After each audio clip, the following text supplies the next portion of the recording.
Välkomna till Think and Drink, kanalen med onödigt vetande om drinkar. I det här avsnittet tittar vi på Espresso Martini.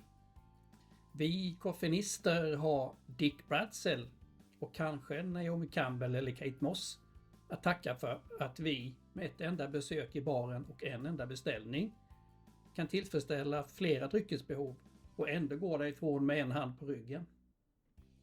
Ja, jag hör ju själv hur dumt det låter när jag säger det här högt. För att inte tala om hur dumt det måste se ut. Självklart beställer man 2.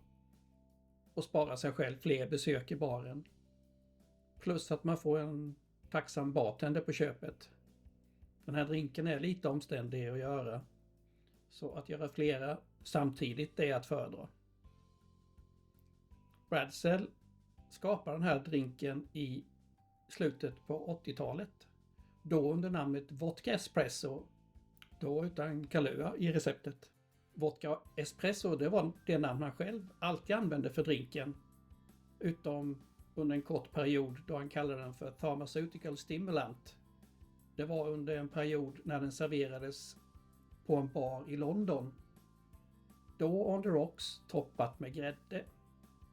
Men under 90-talet skulle allting vara Tini eller Martini. Ni minns säkert alla Appletini. Så i början på 90-talet så döptes Vodka Espresso av någon om till Espresso Martini. Hur var det då med Naomi Campbell eller Kate Moss? Hur kom de in i bilden? Ja, det är väl bäst att låta bartendern själv förklara. I invented this at Fred's Club in the late 80s when a young model who's now famous came in and said, "Can you make me a drink that will wake me up and then me up?" Men enligt Bi, hans dotter, så minns jag inte vilken det var, eller ens om det var en modell. Hur sant något av detta är, det blir svårt att bevisa. För sedan 2016 så finns han inte bland oss längre. Ja, nu kan jag inte gå vidare utan att snacka lite om kaffe. Jag nämnde att jag var koffeinist. Det är ju den ingrediens som kan variera mest. För Kahlua är ju Kahlua. Och med kaffe i vodkan, ja då märker man bara om det är en riktigt bra vodka eller en riktigt dålig vodka. Medan kaffe erbjuder oändliga variationsmöjligheter. Vilka bönor används, rost- och malningsgrad, bryggsätt, etc. etc. Ja, det är kanske fel att kalla det ett tips, men jag själv föredrar 75% arabikabönor och 25% robusta bönor. Det ger en krämig textur. Och om man har möjlighet så ska man leta upp fermenterade bönor. Typ Old Java eller Brown Java. För det ger ett rundare, sötare kaffe.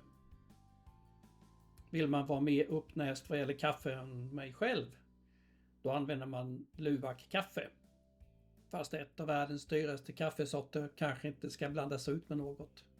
För den som inte känner till det så är Luwak-kaffe gjort på bönor som passerat matsmältningssystemet på ett indonesiskt kattdjur eller vessla, vars magsyre gör att bönorna börjar fermenteras. Jag säger vessla, men djuret heter egentligen palmmård.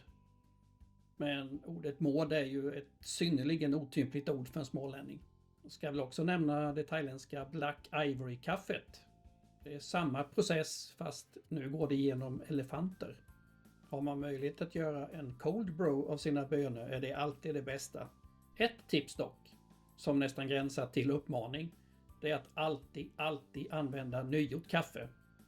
Nu ska vi ju visserligen blanda ut kaffet med vodka, så förekomsten av klorogensyra är väl försumbar. Men det är ändå dumt att låta kaffe stå.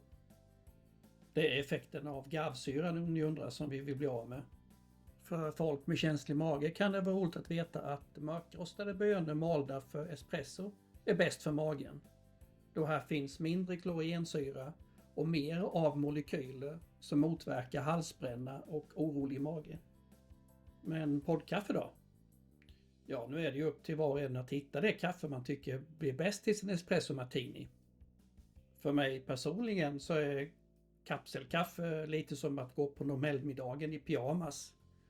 Man prioriterar bekvämlighet framför smak. Då återstår det bara att mixa och smaka då.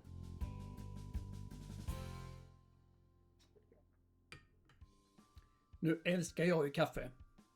Jag kan eventuellt redan ha sagt att jag är koffeinist. Det här blir högt betyg, det får 5 av 6. Det är en riktig tvåstegsraket till drink. Först en kick av kaffet, sen följer spriten på det. Den okända modellen fick verkligen vad hon ville. Den här drinken wakes you up and F you up, absolut. Återstår då att förädla och förändra på egen hand. Jag gjorde verkligen ett försök med ett så unikt resultat att jag beslutat att skapa ett eget avsnitt av det. För att hålla det här avsnittet runt 5 minuters sträcket, som en plan jag ska försöka hålla. Så i nästa avsnitt, mitt eget försök till en ny espresso martini. Till nästa gång, skål och mixa lugnt.